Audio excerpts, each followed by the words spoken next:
We're live. What time is it? Is it time to start yet? It's time to start. Bueno, I want to welcome everyone that's coming to join us today. Very excited to have you here.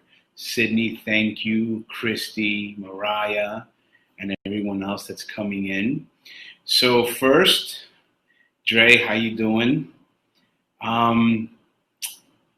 So Joda, how are you? Ed, thank you for coming.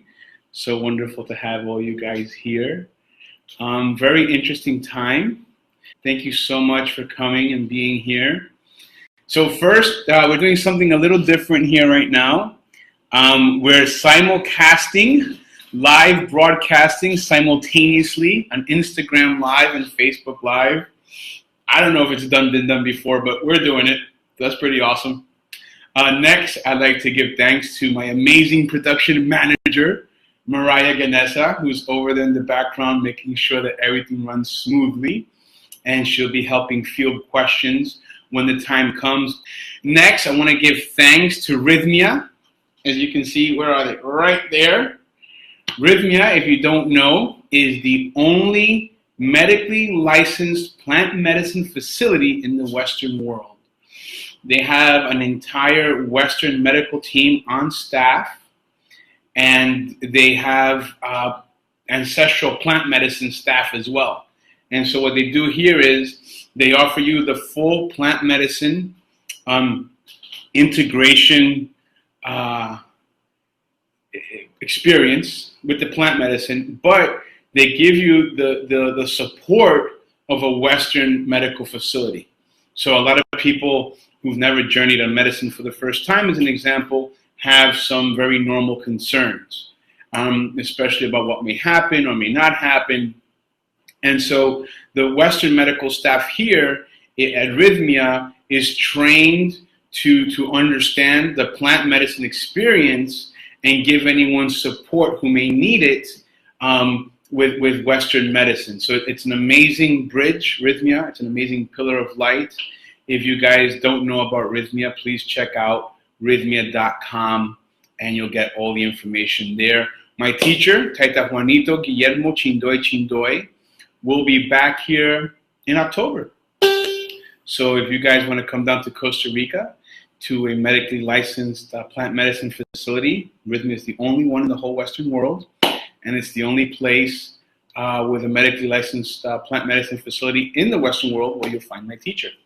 So other than that, you can always visit us at fincaambiwasi.com and check out our retreats in Colombia that happen every March and September. Bueno, why we came here today. The whole point of today's workshop is to share information on how you can best integrate your post-plant medicine ceremony. A lot of questions and situations have come to my attention over the last 3 or 4 months. So I've been formulating a way to kind of put everything in a box, which is this video, that would help people going forward, because this video will be recorded, with ideas, tips, tricks, techniques, and actual culture information that they can use to get the most out of the plant medicine ceremony, out of your plant medicine ceremony. So the first thing that we look at is, what can we expect when we leave the ceremony?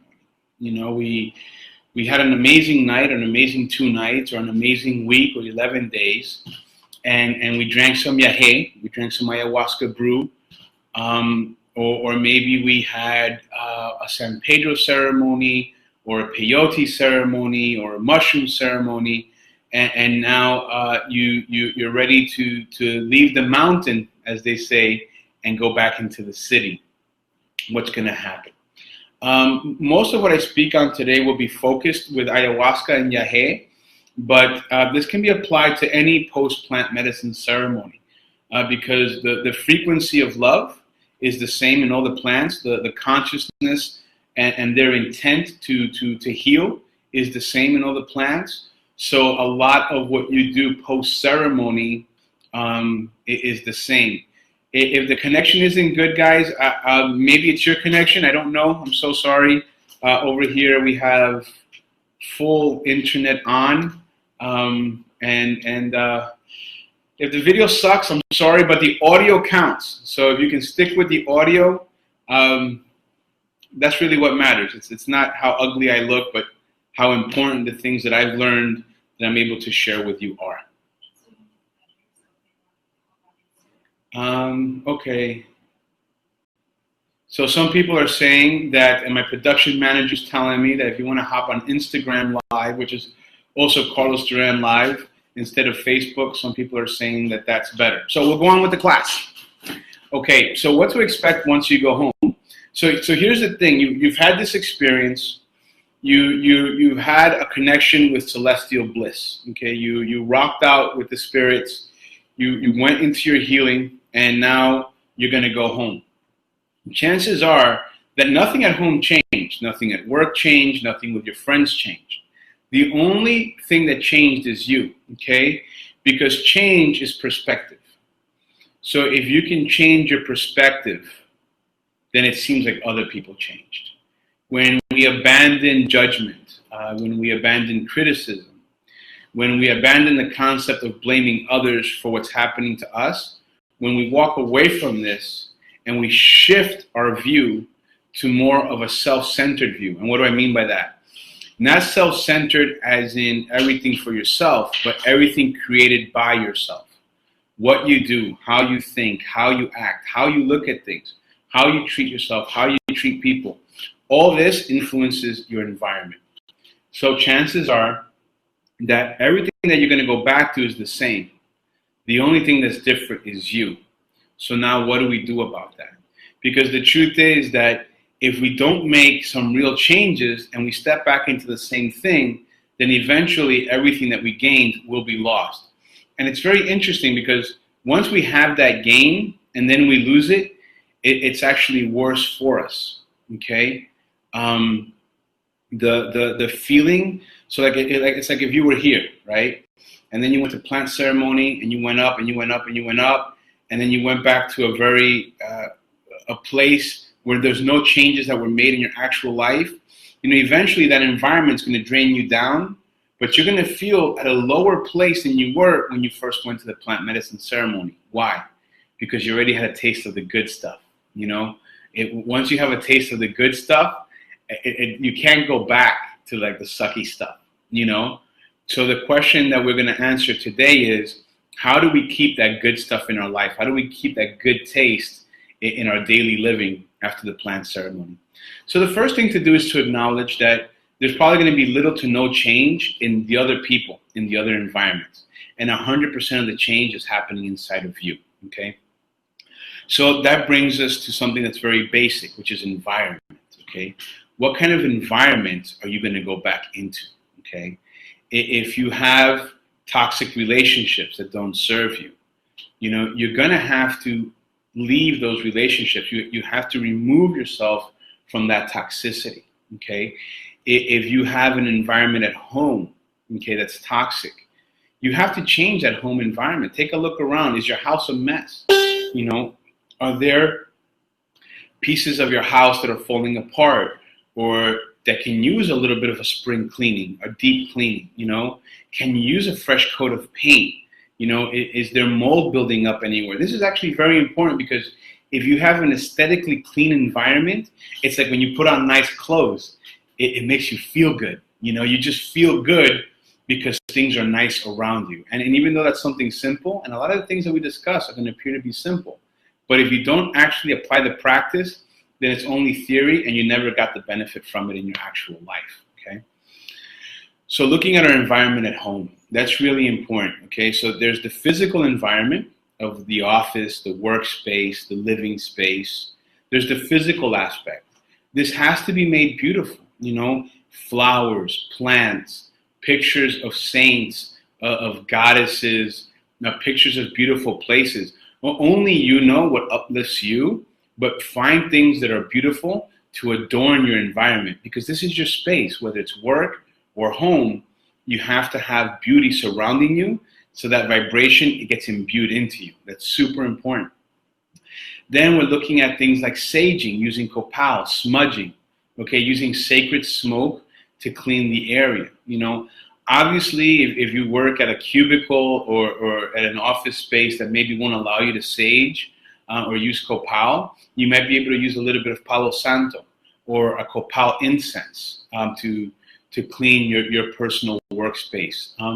It's really important that your living space, you sage at least a few times a week. If you're coming at a ceremony and you know that the home environment has been a place of a lot of arguments or a lot of sadness, it's really good to smudge twice a day for at least 21 days, okay? And that's a basic foundation. What does my environment look like? What does my environment feel like? And then we look at things like, what am I feeding into my environment, okay? When I'm in this space, what am I speaking? What am I thinking, you know? What kind of energy am I putting into my own living space, my own workspace, my own creative den, wherever it is that you habitate for a little while, whatever space you use for a few hours a day, consider what you're doing in those spaces, because that's energy that you're bringing into that space. And a little bit, nothing happens, as Taita Juanito explained. But when you do more and more and more and more of something, then a spirit field or an energy field is formed, and it dwells there, and it feeds off of that. So it's really important to look at what are we bringing physically into our space with our words, with our thoughts. What kind of music are we bringing into that space? You know, is it music that brings creativity? Is it music that fosters life? Okay, what kind of movies are we watching? What kind of TV are we watching in that space? Because a little bit of junk TV is fine, okay? But a lot of junk TV will create an energetic mess, both internally and the space that it's coming into, okay? So these are some basic things to look at, and which are really, honestly, as basic as they may be, they're often very overlooked, okay? People really miss on the fact that you need to go home, and just as in a plant ceremony, you were reorganized, then you have to look at your house and begin to reorganize that, okay? So we're gonna look at the aesthetics, the cleanliness of it, okay? Do we need to clean our home? You know, do we need to paint? Do we need to replace a few things, okay? We're gonna look at whether we're smudging our space or not. That's really important. And then we're gonna look at what we're feeding into our spaces. What are we saying? What are we speaking? What are we watching? What are we listening to in these spaces? And then we're gonna look at what kind of human interactions are we having in these spaces, okay? Am I arguing frequently? You know, for example, most people tend to make love in the bedroom, okay? But a lot of people tend to argue in the bedroom. So I want you to think about this. In a place where you have this sacred, intimate connection, it's also the space where you have these falling outs and these arguments and this discord. You know, it's not coherent. So we want to see, how am I behaving towards others in my workspace? How am I behaving towards others in my living spaces, okay? Whoever it is that you live with, friends, romantic partner, children, other family members. It's really important after ceremony to begin to minimize the amount of discord or arguments that you allow yourself to partake in. And it's like everything else, guys. Everything that we talk about here is little by little, okay? I only have about an hour with you, so it's going to seem like it's hard and fast rules, but it's not. These are guidelines that you can use and practice, okay? You play with them. See how they work for you. See how difficult it is for you to execute them, and see what kind of benefits they bring. If some things come easy, great, go full on. If something's a little bit more difficult, don't kill yourself, you know? Take it step by step, apply the change gradually. So it's better to take, as Taita Juanito says, it's better to take small, firm steps than huge, gigantic leaps that you're only gonna slip from backwards, okay? So when we're looking at this, we're looking at concepts that are being offered here that you can gradually introduce into your life that will accumulate and make big changes overall, again, through these small steps that you're gonna be taking, okay? So now that we have an idea of how important our environment is, now that we have an idea of how important, how we behave in that environment and what we bring into that environment, you know, crystals are a great thing to have. You know, different crystals carry different frequencies, they carry different energies. Finding crystals that resonate with you, or finding crystals that deal with specific circumstances that you want to deal with, having these in your environment is very important. Having an altar at home is massively important. You know, whenever you travel, I mean, if you're traveling from the house to the corner store, does anybody still have corner stores? If you're traveling from your house to the mall, seems more common now, or if you're traveling from your house to your kid's school, or you're traveling to work and you're at work all day, or you're traveling on a longer trip, that altar that you have at home is a pillar of light that connects directly to you. So setting up an altar in your house, a little sacred space where there's artifacts or articles that are sacred to you. You know, it could be flowers, sacred lotions, feathers, crystals, pictures. There's so many things, you know, bells, gongs, sound bowls, whatever your practice is. Having this sacred altar and dedicating that altar to the Creator, to the Divine Mother, to the Holy Spirit. Dedicate that altar to a higher being, to a higher power, and keep that altar beautiful and sacred. And personally, on my altar, I always like to have a little bit of water, fresh water, a cup of fresh water, and I dedicate that water to the Divine Mother for the purifications of the waters in the world, for the purifications of the waters inside of me, so that I may be cleaner and purer through time, through evolution. And it's just a small dedication, okay? This is really important, okay? Now, more practical things that we need to do. It's so important. There's one thing that's called prayer, and there's another thing called meditation, and we need to have them both, okay? And meditation is more of mind visualization, spirit. You channel your energy, you focus your energy, and you bring it into a single pointed thought, okay, or a single pointed focus. It could be to connect to a higher state of consciousness, and that's a meditation. Or you're meditating to send energy to the earth, or you're meditating to send energy to the waters, or you're meditating to send energy to your family, or to ask for energy for yourself. This is a meditation, okay, where we breathe a certain way, we cultivate a certain thought, or a certain direction, a single pointed direction for an energy to go. That's a meditation. A prayer is 300, no, I'm just kidding. A prayer is actually just a simple conversation, okay? It's a conversation between you and the divine, okay? It could be God the Father, or Goddess the Mother. It could be the Holy Spirit. It could be the concept of just the Great Spirit. But it's a conversation between you and the divine. You can offer prayers to angels. You can offer prayers to ascended masters. Because again, removing all the past concept of what we may have learned from a religious point of view of what prayer is, when we get to the simple aspect of what prayer is, a conversation between you and the divine. And so personally, I like first thing in the morning. I have found that at the stage in the day when your eyes are closed and you're not fully awake and you're not fully asleep, it's the time when many of us begin to maybe think about yesterday or to plan for today.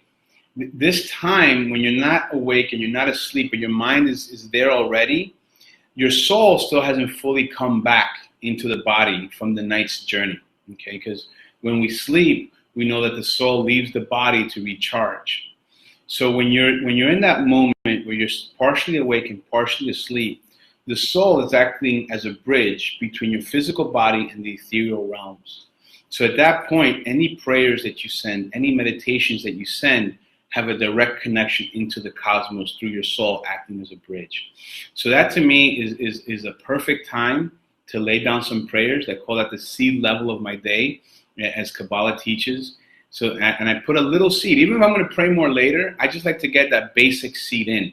Gratitude, forgiveness, appreciation, sending some prayers to some friends and family, and using that seed opportunity, boom, to put that seed directly into the celestial fields, using my soul as a bridge. But again, if you don't have time in the morning, again, I don't want to give you guys hard and fast rules. I just want to give you the tools that you can use according to your lifestyle, according to what works for you, right? Because anything that's said here that doesn't work for you, leave it behind, like it was never said. And whatever works for you, take it and run with it. Use it in your own life. So making sure that we come into the day, making sure that we come into the to the new dawn, because every day is a new dawn, every day is a new promise. with a seed level meditation, with a seed level prayer is really important. And only you for yourself can see the results of everything. Whatever I say here, it's a lot of it is direct practice for me, but until you apply it, it's only theory. Okay, so you have to see what the results bring into your own life. Okay, now what Teta Juanito explains, the greatest prayer that you can offer is your daily life. Okay, and this is a big secret because people always ask, how do I hold on to the bliss of ceremony? How do I hold on to that feeling of ecstasy that I had? How do I hold on to that love that I felt? Okay, and a big part is everything that's going to be said today, and that's already been said. Okay, getting that environment, that external environment, looking at your internal environment. Okay, and then your prayer of how you walk your life. That starts with you, 1, number 2, you, number 3, you, and number 4, you. Because until you can be kind with yourself, you cannot be kind to me. Until you can heal yourself, you can't help heal me. Until you can be loving to yourself and accepting of yourself, you will never be able to love me or accept me. And since you and I are the same, it's so important that we love each other, that we accept each other. And it's not always easy, guys. There's certainly people in my life that I have a hard time dealing with. That's just the human truth. I make a conscious effort more and more to put it in prayer, to put it in intention, to release. But the human thing is, I still have a difficult time with people. But can I get over that? Can I let that go? And I'm convinced that I can. I'm convinced that I can fall more in love with myself, that I can be more accepting of myself. And this in turn will allow me to love others more and accept others deeper. Okay? So when we talk about prayer, we have that important moment of the day where we have to put a little prayer into the world, a little gratitude, a little bit of forgiveness, a little bit of acceptance. But then we have the prayer that we walk, okay? And it starts with how I treat myself. Am I good to myself? Do I allow myself to be comfortable? Do I allow myself to receive help when I need it? Do I allow myself to make mistakes and not beat myself up? Okay, this is so important. Looking back, I remember one time I was in a store and there was these 2 young ladies there at the shampoo aisle. And one young lady was having an intense moment about buying shampoo. And she was telling her friend this story about how she had already lost 2 bottles of this shampoo. And she really wanted to buy a 3rd one, but she felt that she had already lost 2 bottles and, it just wasn't right that she bought a 3rd one. And so I butted into the conversation. I said, let me ask you something. This resistance that you're having to buying a 3rd bottle of shampoo, you need the shampoo, correct? She said, yes. And I said, and you prefer to buy this more expensive organic shampoo than this more cheaper synthetic chemical brand? She goes, oh, absolutely. I said, let me ask you, your resistance to the shampoo, is that because something that your parents taught you, that because you already lost 2, you don't deserve to buy a 3rd one because you weren't careful with the first 2? And she said, absolutely. I said, well, look, that's something that your parents inculcated into you. They indoctrinated this into you. Not intentionally, but, they probably learned it from their parents, and we all have that where, if, you don't take care of your shoes, I'm not buying you another pair, okay? So long story short, she bought the shampoo. And hopefully at the same time, our conversation led her to liberating a pattern that didn't serve her. This pattern of punishing ourselves. And look, if we make a big mistake, if we really hurt someone or we screw up, it's important to acknowledge the mistake. It's important to ask for forgiveness and say, look, I messed up. I'm really sorry. It's important to learn the lesson, but it's also important to let go. You can't punish yourself. You can't sabotage yourself because you made a mistake. Because then how will you forgive me when I make a mistake? You understand? This is why so much of everything that happens after ceremony goes back to you. Okay? So now we're talking about living that daily prayer. Okay? So now what we look at is first, how am I treating myself? Okay, we've got that. Kindness to yourself. Be kind with the healing. Love, accept yourself. Now let's look at how I'm treating the environment. Okay? What kind of prayer does my daily walk offer to the environment? Okay? One of the things that I like to look at is, where do we spend our money? What are the things that we support? I like to recommend to constantly push more and more to buy local products, to buy organic products, to buy products that aren't made by big companies like Nestle and Coca-Cola, as an example, that have come out publicly and said that they want to control water sources. Okay, petroleum. Companies. Are we spending $60 on a T-shirt that is synthetic cotton produced by near slave labor? Or are we buying a T-shirt that comes from fair trade, from organic cotton? Just as an example, can we go to the farmer's market? Can we buy from a local co-op?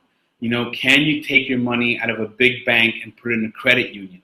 These are small things that collectively have a bigger impact on the environment. Can we look at our diet and go to a more plant-based diet?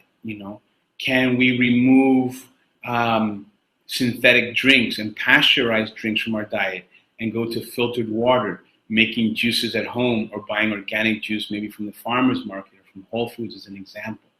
So where we spend our money is very important, because our money, in a way, has become the energy bank. We work and then we receive these notes, and these notes are representative of the energy and the effort that we put into that work. So when I'm giving $1, I'm transferring a part of my energy that was used to bring that dollar into my circle and then put it forward into somebody else's circle. So that's really important. The environment beyond that, do I litter? Okay. Do I spray my lawn with chemical compounds? Do I waste water? These are little things that we really have to begin to look at. What am I doing consciously and what am I doing unconsciously? And promote internally more awareness to act more consciously, to really hold yourself accountable to yourself in your daily actions and how you're treating yourself, how you're treating the environment, and now how we're treating others. Okay? How do I treat my workmates or my employees? How do I treat my roommates or my children? If there's something there, if there's an issue from the past that's bothering you, if there's still a reason that you're holding on to a bit of resentment or anger, let's resolve that. Let's have a conversation with that person. Let's sit down and clear the air. Because it's like a little, like if I get like a little scratch here, and I just pick at it and I scratch it, but I don't really put any salve on it or any ointment, that little scratch can easily fester and become a boil. And then from the boil, it can become a living sore. And from there, it can get worse and worse and start eating at my flesh and become something that's rotting on me. But all that got there because when it was a little scratch, I didn't just put a little tea tree oil on it or a little pain salve or something and just took care of it. I let it fester. So if you have something that's been festering in your life as far as a relationship goes, it's time to clear the air. If it's a really toxic person or a really difficult person, then energetically, it's time to clear the air. Okay, which brings us to another important aspect of integrating plant ceremonies, which is forgiveness and gratitude. Okay, to me, this is like the ultimate dynamic duo of spiritual walking, because all the pintas in the world and all the cosmic journeys in the world and the deepest of celestial insights don't mean a thing unless you can practice gratitude and forgiveness in your daily life. Okay. And gratitude is a little bit easier to understand than forgiveness. Gratitude is being grateful for yourself first. As Teta Juanito says, that you can breathe fresh air, that you've got a little bit of clothes on your back, that you probably have a roof. If you're watching this, it means you have, a computer or a cell phone. You have access to the internet. You're probably eating at least 2 healthy meals a day. So you already have a lot in your life to be grateful for. Like Teta Juanito says, we're never alone. The Creator is always with us. The spirits of the animals are always with us. The spirits of the healing plants are always with us. The spirits of nature and creation are always with us. The spirits of our ancestors are always with us. It's us that we have to open up our eyes, and our ears, and our nose, and our mouth, and our skin, and feel the presence of everything that surrounds us. So we know that we're never alone. Something else to be grateful for. You know, if you enjoy your job, be grateful for that. If you have family, be grateful for that. There's so many things to be grateful for. I like to recommend personally that we all keep a gratitude list, okay? And I like to say, if you haven't had a gratitude list yet, you start by writing 10 things on it, okay? And then every day you add at least one thing and you review and out loud everything that you've written down so far. And this is an important habit, discipline to cultivate, because as you remember what you're grateful for, you come into the frequency of gratitude. When you're grateful for something, the universe opens up and sends you more because you're grateful. You're thankful that you have it. Forgiveness, listen, forgiveness is not always so easy. Many times we say to ourselves, but I've already forgiven this. I've already forgiven so-and-so. Why is it still happening? Because forgiveness is often layered, right? It's like if you get like a little rock in your palm or the bottom of your foot, and if you take it out right away, it's gone. But if you leave it there over time, there's going to be skin that grows over and skin that grows over and skin that grows over.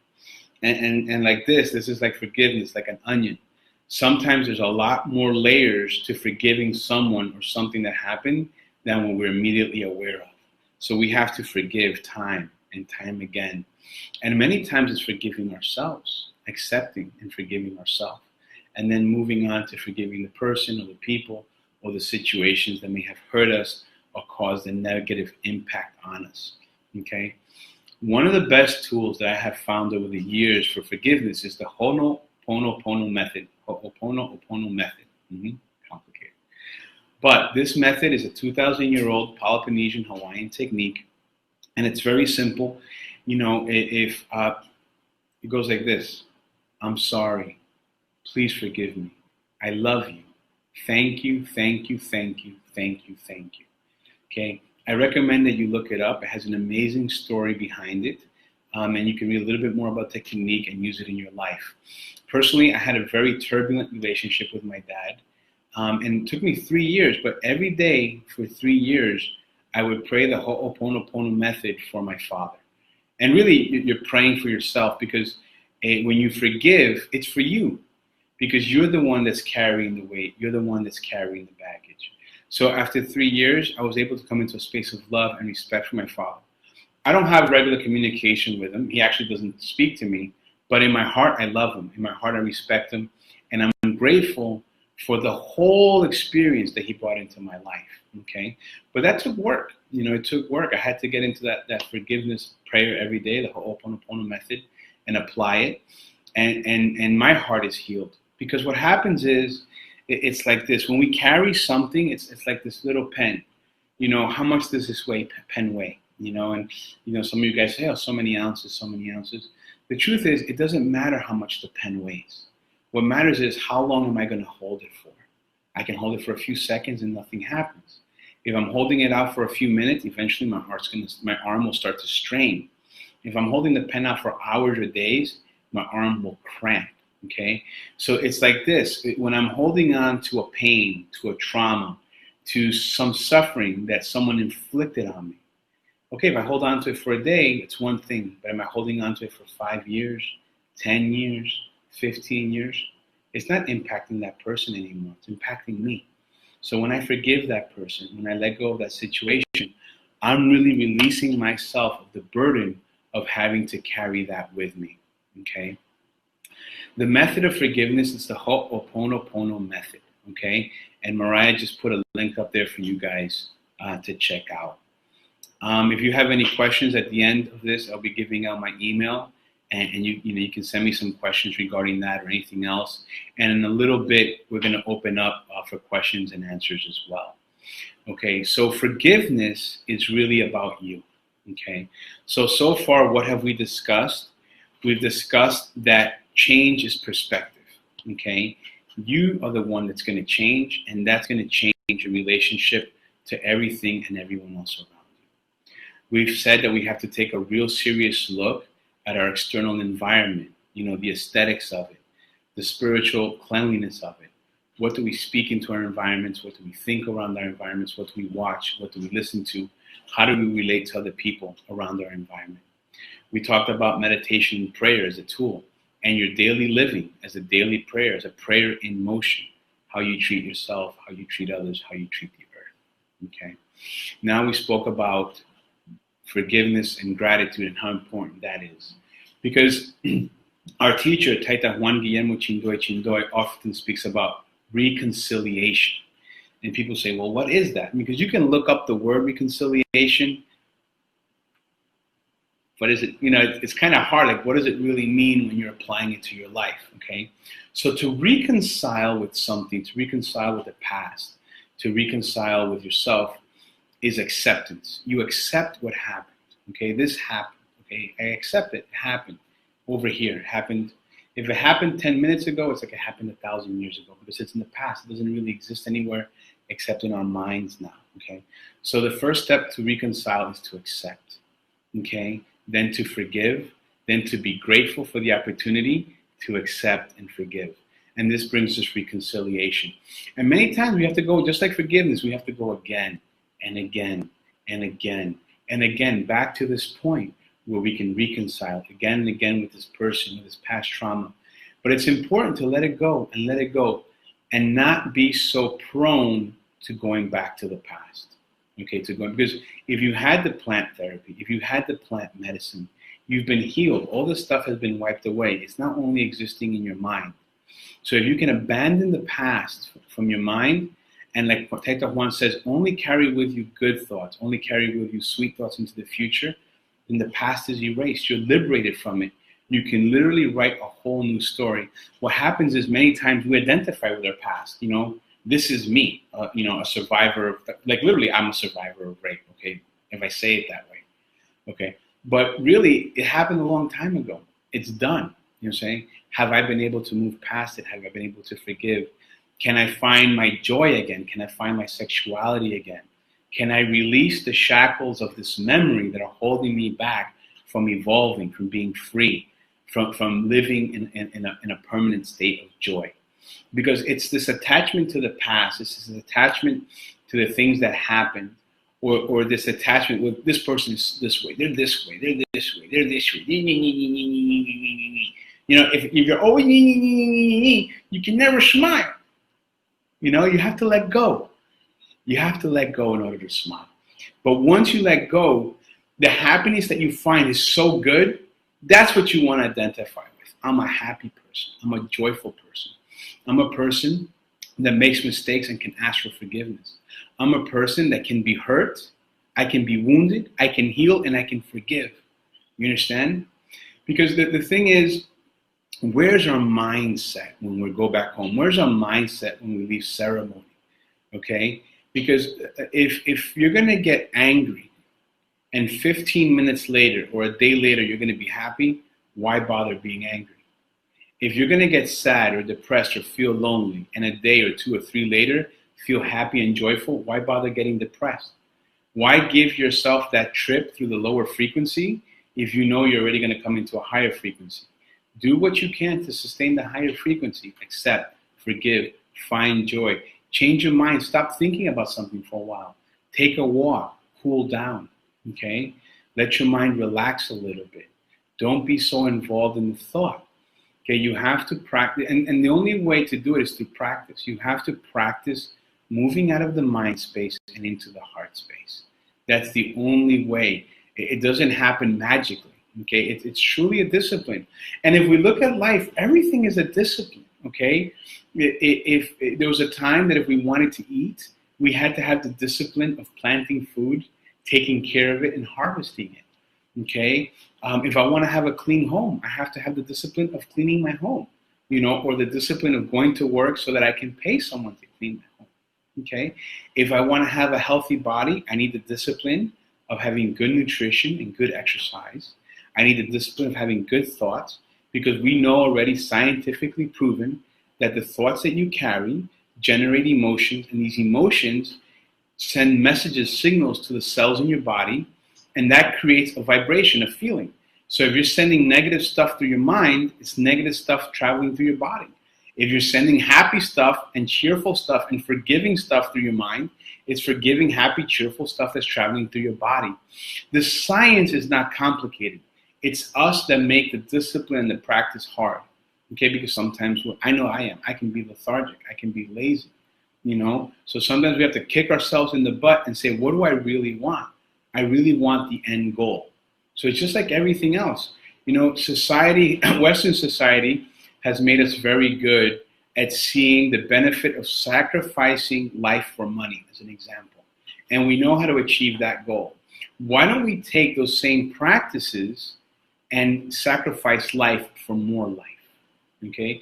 Give 20 minutes of your life every day to a sound meditation, 15, 20 minutes every day to a sound exercise practice, to eating healthy. And those little minutes are going to multiply and give you more life, more quantity and more quality of life. Okay? So holding on to the bliss once you get home, as you can see, really is not a magic formula. It's not a pill. It's the 50% of the work that you have to do. Because as we say, when you come to a plant medicine ceremony, when you receive that medicine, when you open up your heart to the spirit of nature, to the great spirit, to the spirits of the ancestors, to the celestial forces, and you receive their healing, you receive their guidance, that's 50% of the work that's been done. But now something has to change in you, okay? How do I explain this easiest? If because of my own actions, something inside of me became ill, and I received a healing in ceremony. If I don't change those actions when I go home, eventually that same illness will come back to bother me. Okay? So if you received love, if you received bliss in a ceremony, if you received a celestial connection, then you have to go home, and what you received is what we call 50% of the work. Then you have to go home and do the other 50%. Start looking at yourself. What are the things in your life that don't serve you? And as we said before, what is your physical environment like?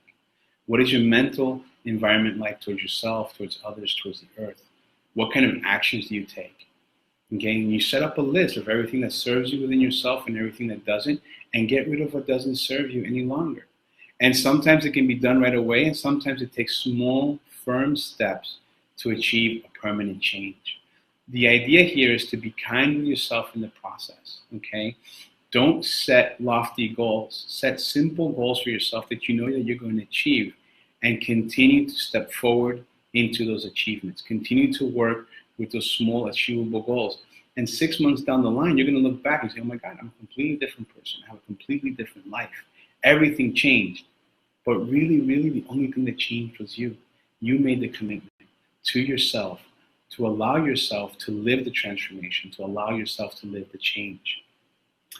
Fasting is another important tool, okay? Fasting for us is a form of a spiritual payment, okay? Spiritual payments are done in order to bring balance into our life, okay? And you can make a spiritual payment on behalf of your loved ones. You can make a spiritual payment on behalf of yourself. You can make a spiritual payment for a specific thing, like I need spiritual support in dealing with anger or envy or jealousy or sadness or depression, okay? And so we set a fast. And how do we fast? The day before we fast, we begin to cultivate beautiful thoughts, the intention of our fast, seeing yourself as free from the anger, living in joy or peace. Seeing yourself free from the jealousy, living in compassion and kindness. Seeing yourself as healed, or seeing your family as healed, whatever that intention is, visualizing that positive manifestation of that intention, feeling how good that feels, or just really feeling what it is to be in that energy field, and boom, you set that intention.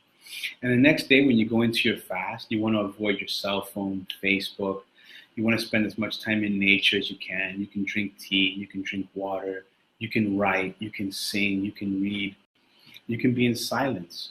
But you want to keep one connection going all the time, which is that connection to the beautiful thoughts that you had set before the fast started.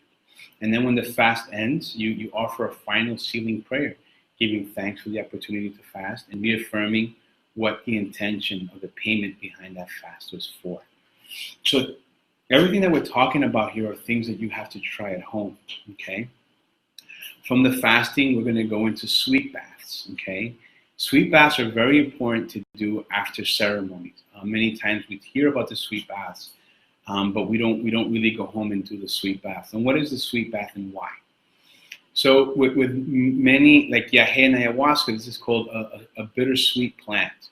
But when it works, it's extracting bitterness from us. It's taking the bitterness that's been stored from this lifetime or past lifetimes.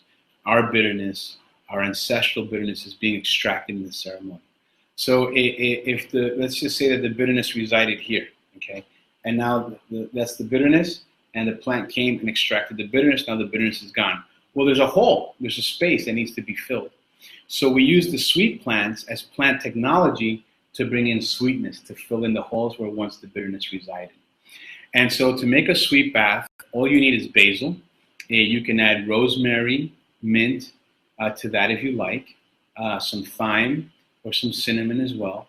And you make a big pot, like you can make a big tea, and you let all these herbs boil or simmer on low for about an hour, hour and a half, okay? Afterwards, you let it cool down. You take the container or the contents of the container and you put it in the fridge. And then every day, really 30 days is awesome. If you can do 30 days, that's great. If not, do at least 15 days after a ceremony. But every day when you go to the bathroom and you do your business, whether you took a shower or a bath, once you're done, you apply this sweet bath all over your body and you let it air dry. Okay, the sweetness in these plants, the frequency, the essence of these plants will draw sweetness into your life. And once where the bitterness was, the sweet energy will plug in, okay? So on a practical spiritual level, we understand that smudging the house is very important, using copal or sage, okay? Using the sweet baths to clean your energetic field are very important. Having an altar set up, that's very important. And having an awareness of the energy that you yourself are bringing into your workspace, your living space, your car. Just have an awareness of the energies that you're bringing in. One thing that I have found that helps me cultivate and raise the frequency of the ceremony outside of ceremony is volunteer work. Taking a little bit of time and giving it to others, okay? That for me has been a massive tool in my life. It's the number one way to overcome depression. It's the number one way that I have found to get over yourself and get out of your way. And it's one of the easiest ways that I have found to help actually increase the post-ceremony vibration is volunteer work. So find something that you love, whether it's kids or older people, or, so there's terminally ill. Like one of the things that I like to do in the past was doing volunteer work at HIV clinics, also, I like doing community gardens. So there's a lot of stuff in your community. There's people that need you. You are important. You are necessary. If you weren't, you wouldn't be here. The universe, in the whole universe, nothing is missing and nothing is overage. It's all an exact count. So you count. If you're here, you count. There's somebody somewhere that's waiting to receive your love, that's waiting to receive your support. Go find them. Go find that organization, or go find that community project that you can give yourself to, that you can offer some volunteer time to. And you'll see how just that simple act creates abundance, love, joy, protection, and diminishes negative frequencies from your life. Volunteer work is very powerful. So is charity. Charity is very important. But like everything else, when we make a spiritual payment, when we fast, when we do volunteer work, when we give money, or donate something, it's always good if we feel it a little bit. If it cost us something, if I have $1 billion and I gave away 10,000, it's not that it's bad. It's just you don't feel it. Maybe for me, if I have $1 billion, it's harder for me to give an hour of my time. That I feel more. So it's always good when we give that it costs us a little something. That we got a little bit of skin in the game, so that it has a value when we pay it forward. So when we come into the 50% that we discussed, one of the things that's really important to let go of are all these past patterns, these cultures, as we were saying before. If we're having a thought, if we're going to take an action, we have a reaction.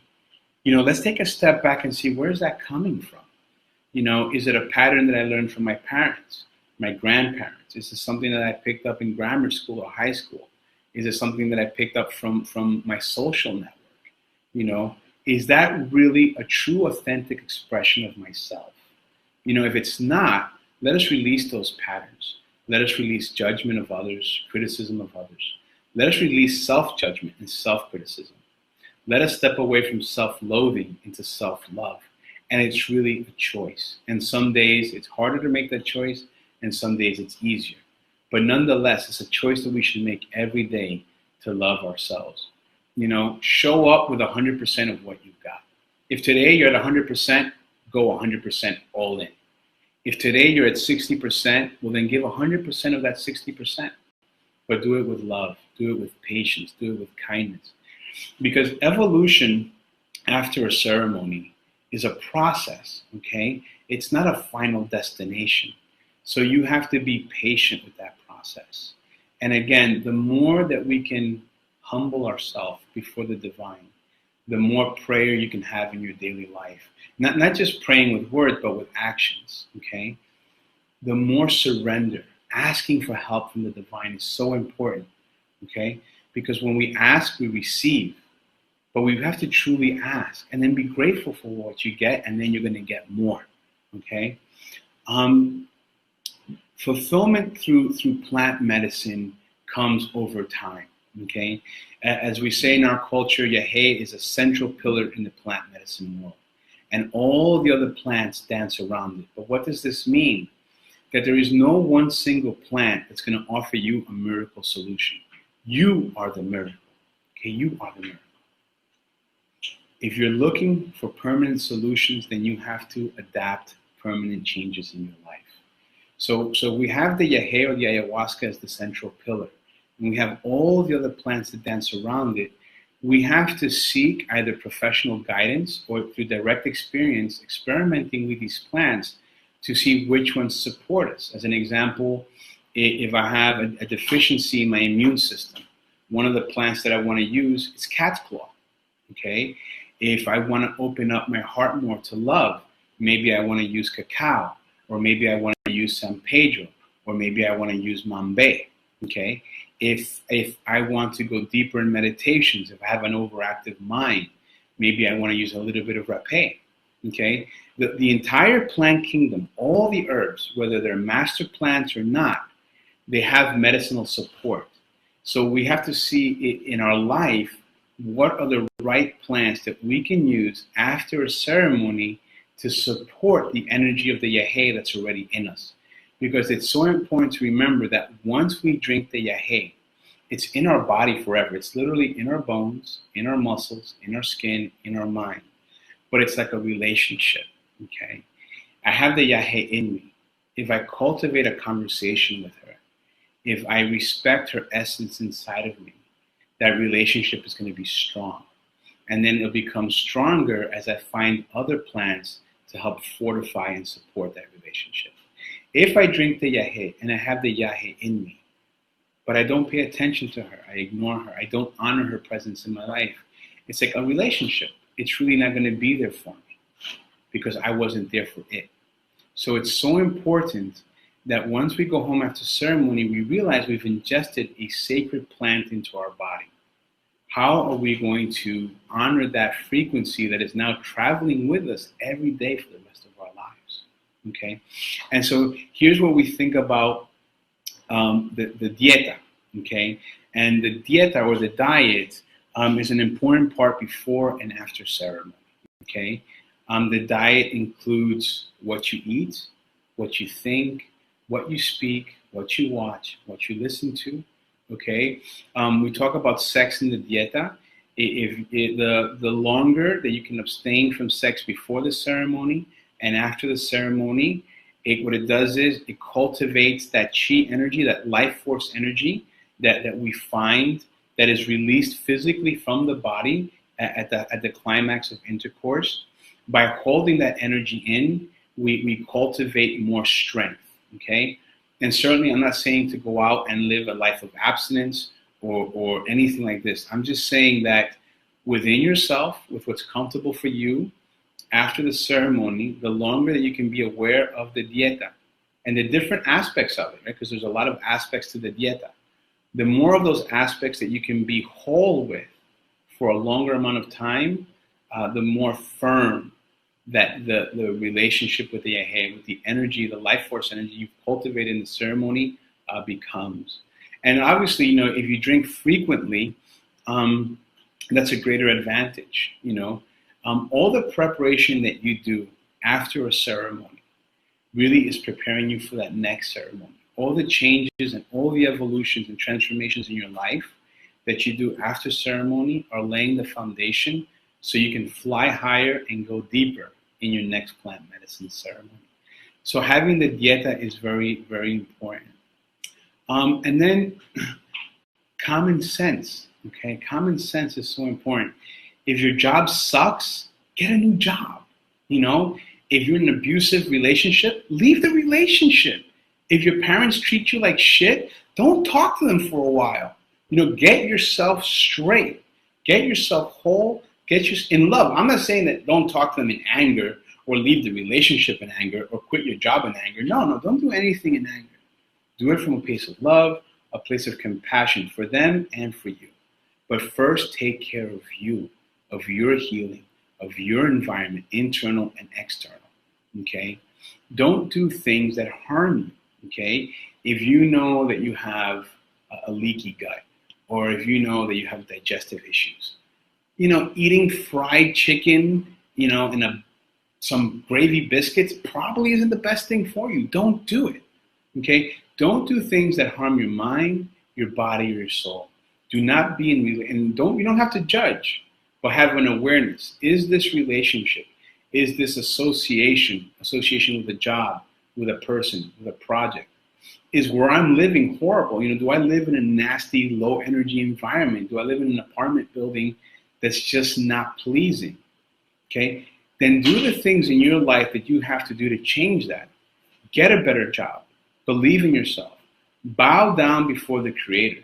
Have humility. Be humble. And ask for the change. Ask for the tools that are going to help you put together the change that you need in your life. Okay? Because spiritually, energetically, in a plant medicine ceremony, you've already been reorganized. You've already been redesigned. So now we have to take it from the spiritual world and do our 50% to ground it, anchor it, or manifest it in the physical world. And that takes you. It takes your free will, your channel of life for your own life to actually manifest those changes. They're not going to happen by themselves. So what we're looking at here, at the end of the day, when we talk about how do we keep the bliss, when we talk about how do we maintain the connection, when we talk about doing the other 50%, what we realize is it all comes down to you. Hola. So apparently Facebook only has a 1 hour limit, and I wasn't aware of that. Won't happen again. So thank you to everyone who tuned in. It was wonderful to have you guys with us. If you have any questions, please write them in the comments, or you can email them to me to carlosbeyondborders@gmail.com. And so if you guys have any questions, please let me know. Want to know what the heart. Okay, so Anna Evans. Hola, Anna, to you and your beautiful family. Okay, so heart-opening medicines. Cacao is a heart-opening medicine. Huachumo, San Pedro is a heart-opening medicine. And Mambay and Bill are heart-opening medicines. So if you guys have any other questions, please shoot them now. And if not, I think we'll be wrapping up. Guys, I love you so much. Thank you for being here.